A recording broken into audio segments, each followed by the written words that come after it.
Bismillahirrahmanirrahim. Assalamualaikum warahmatullahi wabarakatuh. Pada kesempatan hari ini, kita lanjutkan ke pertemuan yang keempat. Sama seperti biasa bahwa pertemuan ini oleh dua dosen, yaitu saya dengan Bapak Profesional MSc, untuk materi yang akan kita sampaikan di pertemuan ini itu terkait materi besaran dan satuan. Referensi yang Bapak gunakan adalah bukunya Young and Friedman, University Physics with Modern Physics, edisi ke-12 tahun 2006. Kemudian buku karangan Mitra Judin Abdullah, Fisika Dasar 1, ITB Bandung. Kemudian buku Halliday and Smith, buku Fisika Dasar 1, besaran fisika dan sistem satuannya. Anda lihat, ini gambar apa? Ya, ini adalah gambar mobil Formula 1 atau F1. Kemudian ini ada gambar kuda yang berlari kencang.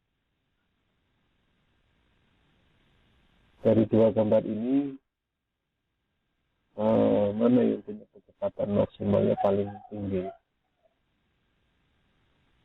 Ya, tentu jelas adalah mobil dengan kekuatan mesin F1, ya.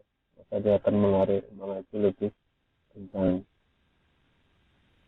Kira-kira berapa kecepatan F1 dibandingkan dengan kuda? Jelas lebih besar. Nah, jika kecepatan F1 itu adalah 5.500 km per jam dan kecepatan kuda adalah 100 km per jam, maka kecepatan F1 ini 5 kali lebih cepat dari kuda. Lalu dari mana kita tahu nilainya adalah 500 km per jam? Dari mana kita tahu bahwa kecepatan kuda adalah 100 km per jam? Kemudian apa itu 500 dan apa itu kilometer per jam? Nah, itulah yang akan kita bahas dalam perkuliahan besaran dan satuan. Besaran dan satuan itu angka dan besaran dan juga satuan itu diperoleh dari sebuah hasil studi alam, pengamatan peristiwa alam, dan juga melalui sebuah eksperimen. Inilah pemodelan sehingga melahirkan sebuah bentuk besaran dan juga satuan melalui dua aktivitas ini, mengamati alam dan juga melakukan eksperimen. Apa yang dilakukan? Yang dilakukan adalah melalui sebuah pengukuran. Nah, dari pengukuran ini maka melahirkan sebuah besaran fisika. Pengukuran besaran fisika. Apakah yang diukur? Yang diukur adalah besaran fisika. Dari besaran fisika maka melahirkan sebuah satuan. Maka besaran itu bisa diartikan sebagai sesuatu yang dapat diukur, memiliki nilai dan angka. Jadi dari sebuah besaran bisa diukur, memiliki nilai dan angka. Besaran fisika, sifat benda atau gejala alam yang dapat diukur dan memiliki angka-angka. Ukuran ini dinyatakan dalam bentuk sebuah angka. Nah, ini kegiatan pengukuran. Dalam setiap pengukuran pasti menghasilkan sebuah kuantitas hasil pengukuran. Nah, pengukuran hanya bisa dilakukan dengan menggunakan sebuah alat ukur. Alat ukur ini bisa bermacam-macam. Jika besaran yang diukur adalah suhu, maka alat ukurnya adalah termometer. Jika besaran yang diukur adalah panjang, maka alat ukurnya bisa berupa mistar atau meteran. Jika besarannya berupa misalkan adalah kuat arus, maka besarannya alat ukurnya adalah ampere meter. Nah, Apa yang disajikan dalam sebuah sistem ukuran? Nah, yang disajikan adalah nilai atau harga. Kemudian satuannya. Nah, diberikan satuan, ada nilai, ada satuan. Ini adalah hasil dari sebuah pengukuran. Nah, harga dan satuan ini tidak bisa ditetapkan secara sembarangan, harus ada standarnya. Artinya, ketika seorang mengukur 1 meter, panjang 1 meter sebuah meja, dalam setiap tempat, dalam setiap negara, panjang 1 meter itu adalah satu persepsi yang sama, tidak berbeda-beda. Maka zaman dulu ada pengukuran yang menggunakan sistem hasta, sistem tepa, sistem jengkal. Itu tidak punya standar. Kenapa tidak punya standar? Karena setiap orang itu punya ukuran jengkal yang panjang tangannya berbeda-beda, panjang tepanya berbeda-beda. Maka itu tidak menjadi sebuah standar. Nah, ada standar ukuran dan ada juga standar untuk sistem satuannya. Alat ukur yang baik yang bisa digunakan sebagai standar adalah yang sudah terkalibrasi. Apa itu kalibrasi? Kalibrasi adalah menolkan alat ukur, ya, memastikan bahwa alat ukur itu valid, mampu menghasilkan sebuah hasil pengukuran yang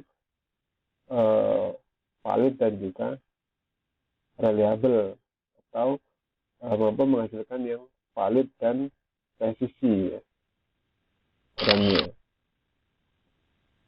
Nah, jadi kalau alat ukurnya bagus, kalibrasinya bagus, maka standar ukuran yang diperoleh dari sistem satuannya juga pasti akan benar, sehingga hasilnya menjadi valid dan presisi.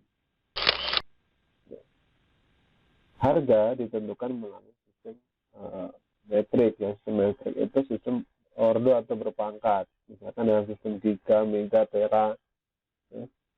Sementara satuan ditetapkan dalam bentuk sistem SI, satuan internasional. Nah, ini sudah ditetapkan. Apa standarnya? Nanti kita akan coba uraikan satu persatu berdasarkan kriteria besaran. Nah, ini adalah definisi pengukuran. Jadi pengukuran adalah suatu tindakan yang bertujuan untuk menentukan kuantitas besaran pada sebuah sistem dengan cara membandingkannya dengan satuan dimensi besaran tersebut. Dan tentunya menggunakan alat ukur yang telah terkalibrasi dengan baik. Itu seperti yang Bapak jelaskan pada bagan tadi. Hasil pengukuran biasanya berupa angka-angka yang disajikan sedemikian rupa kepada khalayak untuk keperluan ilmiah atau untuk keperluan praktis lainnya. Ya, jadi kata kuncinya, pengukuran harus menggunakan alat yang terkalibrasi dengan baik. Hasil pengukuran berupa nilai atau berupa harga yang disajikan dalam bentuk angka-angka, ya, sesuai dengan satuan yang sudah terstandar. Nah, lalu besaran fisika itu dibedakan menjadi beberapa macam, ya. Secara konseptual, besaran fisika itu dibedakan menjadi dua macam, yaitu besaran pokok dan juga besaran turunan. Sedangkan secara matematis, besaran fisika itu dibedakan juga menjadi dua, yaitu besaran skalar dan juga besaran vektor. Nah, kita coba uraikan satu persatu. Apa itu besaran pokok? Besaran pokok adalah besaran yang sudah ditetapkan standar ukurannya. Apa standar ukurannya? Standar ukurannya adalah SI, satuan internasional, ya, sistem internasional. Kemudian besaran turunan apa? Besaran turunan itu adalah besaran yang diturunkan dari besaran pokok. Besaran pokok ini jumlahnya hanya ada 7. Dan ini harus diingat. Besaran pokok harus dihafalkan. Ada jumlahnya 7 macam besaran pokok. Sedangkan besaran turunan itu jumlahnya banyak, karena dia diturunkan dari berbagai besaran pokok. Kemudian besaran skalar. Apa itu besaran skalar? Besaran skalar adalah besaran yang di mana besaran ini hanya memiliki nilai saja. Coba Anda sebutkan apa contohnya. Besaran skalar. Kemudian besaran vektor. Besaran vektor ini adalah suatu besaran yang memiliki nilai dan juga memiliki arah. Coba Anda sebutkan juga apa itu contoh-contoh besaran skala dan apa itu besaran vektor. Nah, kita lanjut dalam besaran pokok. Besaran pokok ini jumlahnya ada 7. Pertama adalah massa, yang kedua adalah panjang, waktu, arus listrik, suhu, jumlah zat. Arus listrik ini bisa disebut dengan kuat arus listrik juga boleh ya. 1, 2, 3, 4, 5, 6, satu lagi 7, intensitas cahaya. Ini silakan diingat dengan caranya masing-masing. Biasanya kita bisa mengingat dengan mengingat panggalan huruf bagian depan. Misalkan mapawa asdumi ya. Mapawa asdumi. Masa, panjang waktu, arus listrik, suhu, jumlah zat, intensitas cahaya. Apa satu dari masing-masing besaran pokok ini? Masa satuannya adalah kilogram, kemudian panjang adalah meter, waktu adalah sekon, arus listrik adalah ampere, suhu adalah Kelvin, jumlah zat mol, intensitas cahaya adalah kandela. Ini adalah 7 besaran pokok yang wajib harus diingat. Masa, panjang waktu, arus listrik, suhu, jumlah zat, intensitas cahaya. Nah, bisa juga dibuat lagi ya. Kita lanjutkan ke sistem metrik. Tadi ada metrik, ya kan? Ada SI-nya. Metrik itu sebenarnya maksudnya adalah sistem ordo ya. Ini hati-hati, banyak mahasiswa yang belum mengenal dengan sistem metrik atau ordo ini. 10 pangkat 18 ini adalah eksa ya. Misalkan kalau ini digandengkan dengan meter menjadi eksameter. Ya. Kalau digandengkan dalam satuan lain misalkan kolom jadi eksa kolom. Kalau digandengkan dengan satuan ampere, eksa ampere. Eksa Kelvin. Nah. Kemudian 10 pangkat 15 adalah peta. Peta meter. Peta kolom ya. Tergantung pada besarannya. Maka ini hanya untuk sistem harga atau nilai. 10 pangkat 12 tera, terabyte, tera ampere ya. Terameter ya. Nah, simbolnya adalah T. Kemudian 10 pangkat 9 adalah giga ya. Gigabyte, gigameter, simbolnya adalah C. 10 pangkat 6 adalah megabyte ya. Ini ukuran metrik atau ordonya, simbolnya M. Kemudian 10 pangkat 3 adalah kilo, kilogram, kilometer, kilo kolom, kilo ampere, simbolnya adalah K. Kemudian 10 pangkat 2 adalah hekto, hektogram, hektometer, hekto ampere, 10 pangkat 3 DK ya. DK simbolnya TA. Dan ini untuk yang ke arah pangkat positif. Kalau ke arah pangkat negatif, kebalikannya seperti ini. 10 pangkat 1 disebut dengan desi. DK menjadi desi, simbolnya adalah D. Kemudian 10 pangkat min 2 kebalikannya dari hekto menjadi centi, D. Kemudian 10 pangkat min 3 minus 3 dari kilo menjadi mili, simbolnya M kecil. Kemudian 10 pangkat min 6 ya, kebalikannya dari mega ini menjadi mikro, simbolnya mikro. Ingat, ini simbol mikro. Mikro kolom, mikrobyte, byte tidak ya, mikro ampere ya. Ini banyak digunakan dalam satuan fisika. Kemudian 10 pangkat 9 nano ya, kebalikan dari giga. Kebalikan dari giga adalah nano. Nano kolom, nano ampere ya. Untuk ukuran kalau nano ampere kelihatannya terlalu kecil ya. 10 pangkat min 12 ini kebalikannya dari tera. Tera menjadi piko. Piko kolom misalkan. Untuk satuan-satuan yang fisikalnya sangat kecil ya. Kemudian 10 pangkat 15 peta. Peta ini kebalikannya dengan femto, simbolnya F kecil.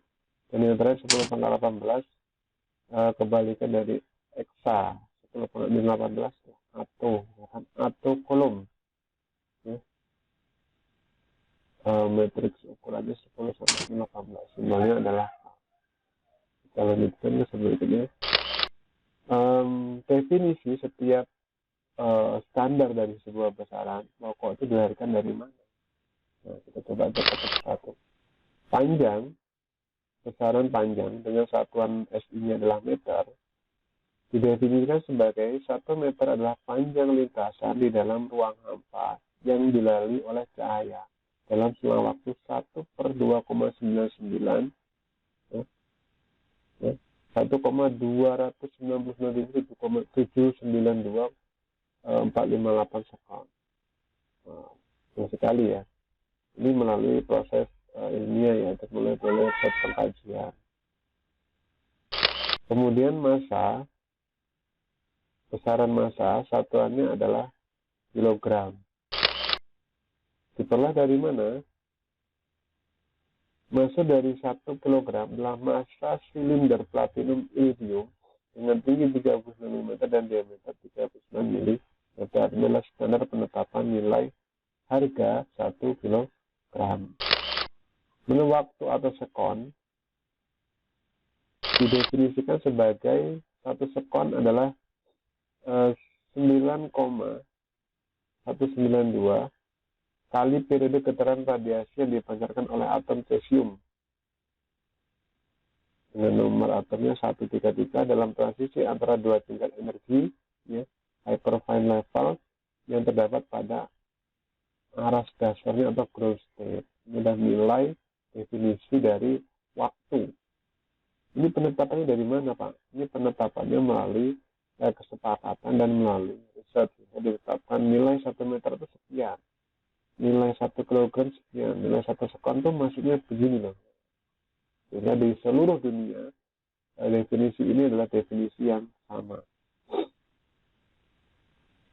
Di standar massa kilogram ini merupakan satu duplikat massa standar yang disimpan di National Institute of Standards and Technology (NIST) Amerika Serikat. Ini adalah standar yang disebut bobot 1 kilogram ya, massa kilogram disimpan dalam National Institute of Standards and Technology (NIST). Nah, ini adalah contoh. Kalau ini sudah dijelaskan mengenai standar dari setiap definisi dari setiap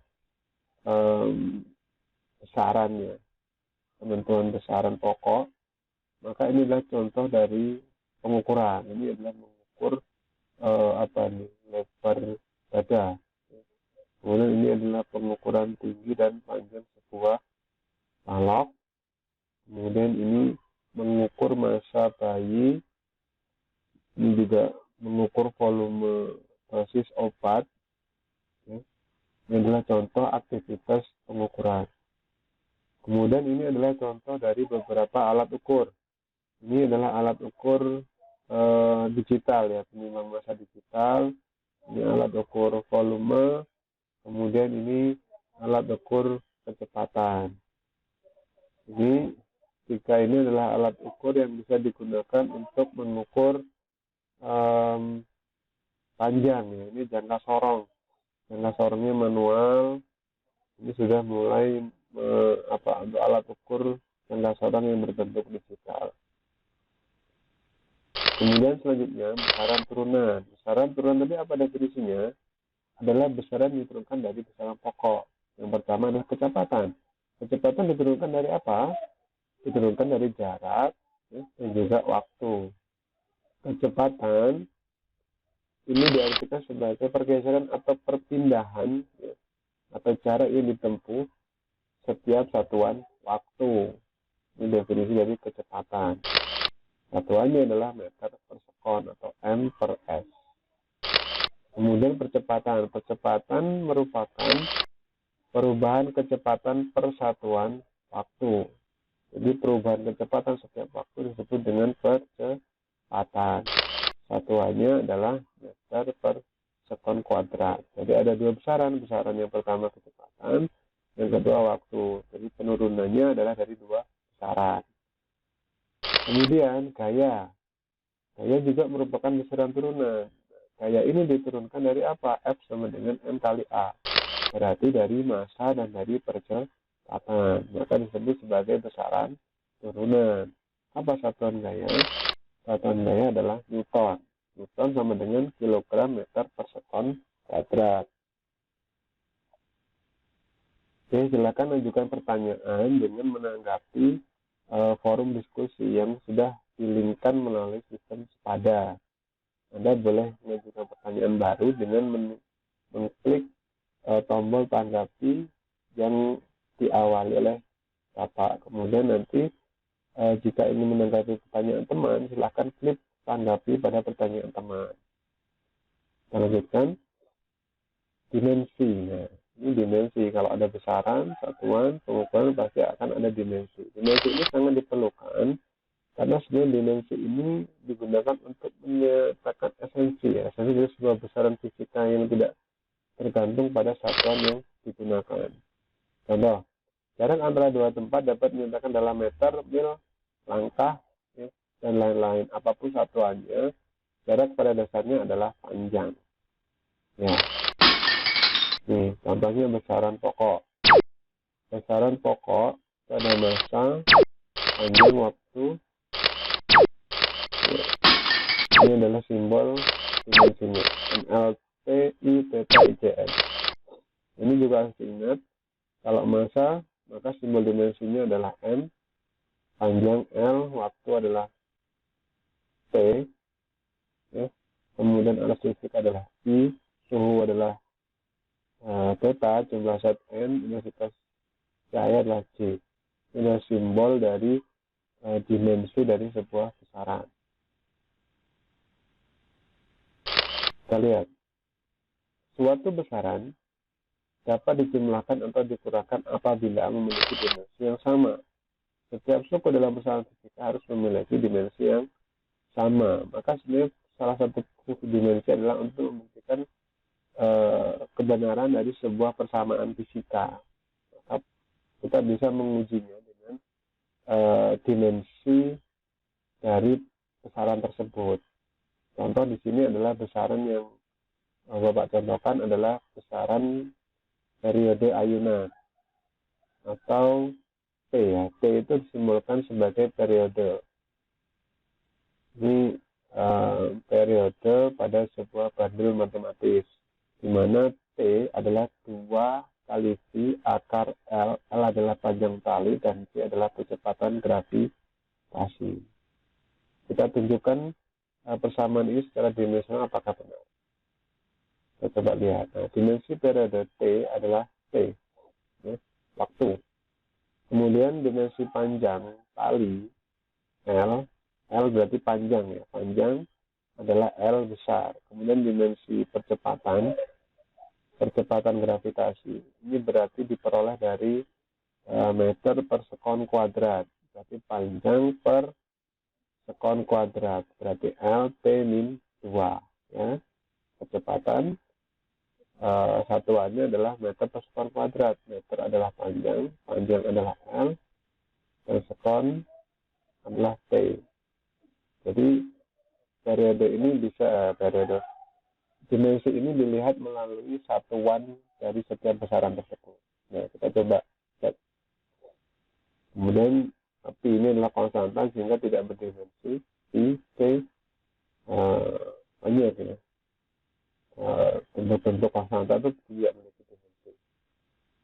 T sama dengan L. L ya, 2 dan I ini tidak berdimensi sehingga tinggal L dengan G. G adalah L T min 2. Sehingga kita coret L-nya tinggal 1 per T min 2. 1 per T min 2 berarti T T akar T-2 ya. Akar T-2 berarti min 2 bagi min 2 habis ya. 1 per T-2, T-2-nya naik ke atas ya. Nanti bisa dicoba T-2-nya naik ke atas sehingga akar T kuadrat menjadi T. Maka benar bahwa satuan ini adalah satuan yang benar. Rumus ini atau persamaan ini adalah persamaan yang tepat karena T sebagai periode menghasilkan dimensi yang sama yaitu T. Nah, ini adalah pemodelan dalam, kalau di sini apa yang diamati dan yang adalah besaran fisika. Ini kalau tadi melalui eksperimen dan peristiwa alam kan saya jelaskan di awal, besaran itu diperoleh dari dua. Kita lihat pengamatan ya melalui peristiwa alam yang diamati, kemudian eksperimen yang diukur ya. Yang dilahirkan melalui peristiwa alam yang diamati adalah besaran fisika, menghasilkan sebuah model.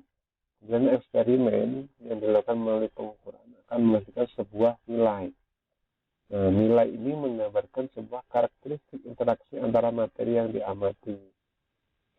Sementara melalui sebuah pengamatan ini menghasilkan sebuah konsep fisika, di mana konsep fisika melahirkan sebuah teori, kemudian dari teori ini mampu menghasilkan, nanti sebenarnya targetnya adalah melahirkan sebuah model. Jadi model itu diperoleh dari melalui upaya yang dilakukan dengan mengamati alam dan melakukan eksperimen yang melahirkan hukum, model, melalui kegiatan seperti itu ya, aktivitas-aktivitasnya. Nah, ini melahirkan sebuah hukum fisika. Jadi mengamati itu dilakukan dengan mengamati peristiwa alam, eksperimen dilakukan dengan melakukan sebuah pengukuran. Produknya dari aktivitas ilmiah ini adalah hukum fisikanya. Ada pertanyaan? Silakan bertanya jika ada hal yang belum dipahami dengan cara klik tanggapi di bagian forum diskusi. Kemudian jika ingin menanggapi tanggapan kawan, silakan klik tanggapi pada pertanyaan kawan tersebut. Nah, kita coba ke bagian pengukuran. Nah, dalam sebuah pengukuran itu sangat dimungkinkan ketika mengukur beberapa kali itu Anda bisa mendapatkan hasil pengukuran yang berbeda. Misalnya mengukur pertama panjangnya 25 cm. Yang kedua diukur lagi, saya 25, ini lebih kok ya. Kira-kira apa yang menyebabkan sebuah pengukuran itu bisa tidak tepat ya, atau mengalami perubahan-perubahan. Salah satunya adalah tadi di awal saya jelaskan tentang pentingnya kalibrasi alat ukur. Nah, ada hal-hal lain yang perlu dicermati terkait tentang hal-hal yang bisa mempengaruhi pengukuran ya. Ini yang harus kita pelajari, yaitu teori alat dan ketidakpastian dengan baik. Ini sudah kita sampaikan di pertemuan sebelumnya. Kemudian alat atau ketidakpastian yang menyebabkan adalah yang pertama kesalahan sistematik. Kesalahan sistematik adalah ada beberapa macam kesalahan. Dalam kesalahan sistematik, yang pertama kesalahan pada alat, zero error, salah mengalahkan kita memiliki salah ketika mengkalibrasi atau zero offset. Kemudian alatnya sudah terlalu tua sehingga ketika digunakan mengukur datanya tidak valid. Atau kalau dia digital, mungkin baterai dari alat ukur itu sudah tidak full ya, sudah lemah. Sehingga hasil pengukurannya juga bisa kurang baik ya. Disebut sebagai kesalahan alat. Kemudian yang kedua adalah kesalahan pribadi pengamat.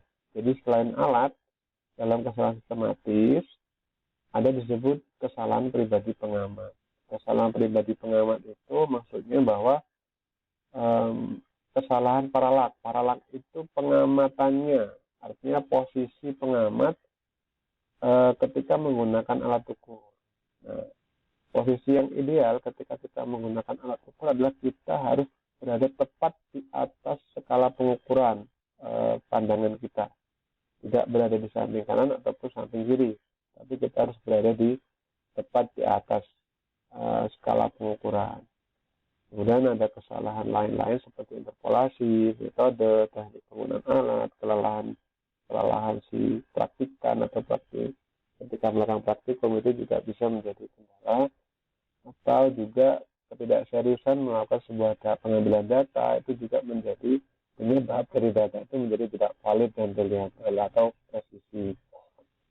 Kesalahan kalibrasi adalah kesalahan dalam pembuatan skalanya atau nolnya. Kemudian perbedaan kondisi pengukuran seperti suhu, tekanan, kelembapan ini juga bisa menyebabkan terjadinya kesalahan sehingga memunculkan adanya alat yang besar.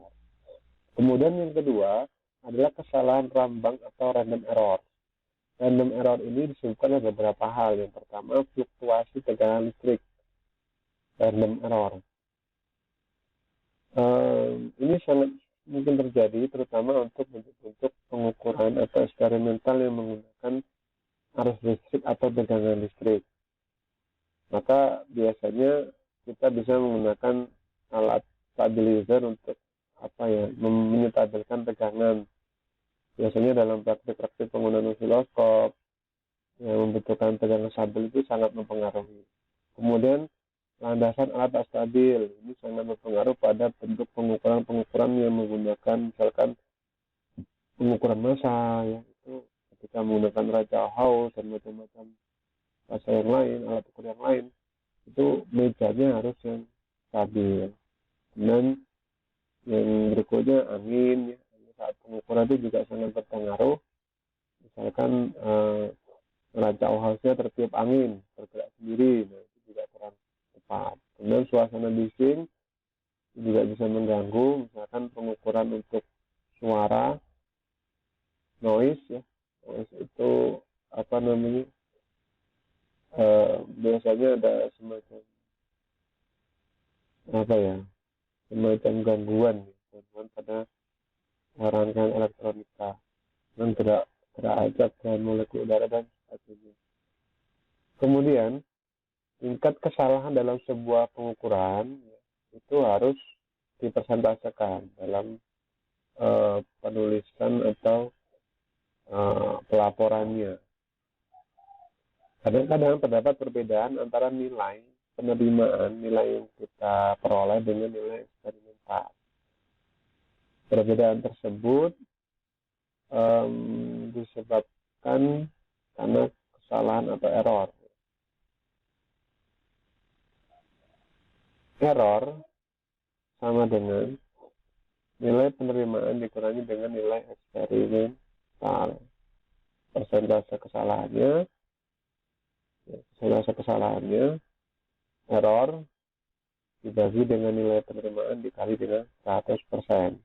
Misal perhitungan pada gravitasi, pembentukan konsekuensi dan lain-lain. Persentase kesalahan selalu positif karena di sini ada tanda mutlak, ya. Juga belum tepat diisi. Tanda mutlak ini sehingga menunjukkan bahwa setiap ini walaupun nilai penerimaannya lebih besar gitu, misalkan lebih kecil sehingga hasilnya negatif, ini tetap menjadi positif. Sehingga hasil error itu selalu bernilai positif persen kesalahannya. Nanti akan ada latihan untuk tingkat kesalahan error. Kemudian trik mengatasi kesalahan. Ya tentunya kita harus belajar dari kesalahan-kesalahan yang muncul tadi, ya, sehingga kita bisa memperbaikinya. Keseriusan itu juga sangat penting dalam pengukuran. Ketelitian percobaan bergantung pada seberapa baik kita dapat mengatasi kesalahan acak, kesalahan random maupun kesalahan sistematis. Kemudian fluktuasi hasil eksperimen dapat diatasi dengan mengulang-ulang pengamatan atau mungkin memperbaiki metode, memperbaiki teknik termasuk alat yang lebih baik. Nah, ini contoh. Arkan sedang melakukan pengukuran massa benang dalam sebuah percobaan melde. Ketika melakukan pengukuran, meja sebagai landasan neraca ternyata tidak stabil dan bergoyang tidak beraturan. Apakah Arkan melakukan kesalahan dalam pengukuran tersebut? Termasuk kesalahan pengukuran apa yang dia lakukan? Nah, tentunya ini termasuk sebuah kesalahan. Kesalahan apa? Anda bisa buka lagi macam-macam kesalahan tadi dan nanti bisa menjawab pada forum diskusi. Kemudian di babak kerebutan ini yang kedua ini, Dino mencoba mengukur tegangan lampu baterai menggunakan desimeter. Namun desimeter tidak terlalu dengan baik, sehingga Dino memiliki prinsip penerimaan dengan eksperimental sebesar 0,5 volt dengan nilai berapa 3,5 volt. Itulah nilai error dan termasuk kesalahan apa yang dilakukan Dino.